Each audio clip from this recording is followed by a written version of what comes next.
Article 51A class B பார்ப்போம்.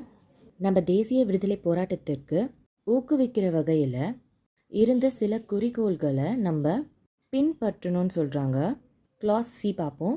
நம்ம நாட்டுடைய சாவனிட்டி, அதாவது இறையாண்மை, யூனிட்டி ஒற்றுமை, இன்டெகிரிட்டின்றது ஒருமைப்பாடு, இதை நம்ம நிலைநாட்டணும் அண்ட் ஆல்சோ நம்ம அதை பாதுகாக்கணும்னு சொல்லியிருக்காங்க. கிளாஸ் டி பார்ப்போம். நம்மளை கூப்பிடுற பட்சத்தில் எப்போ சொன்னாலும் நம்ம நாட்டை காக்கணும் அண்ட் ஆல்சோ நம்ம அந்த நாட்டுக்கு சேவை புரியணும்னு சொல்கிறாங்க. கிளாஸ் இ பார்ப்போம்.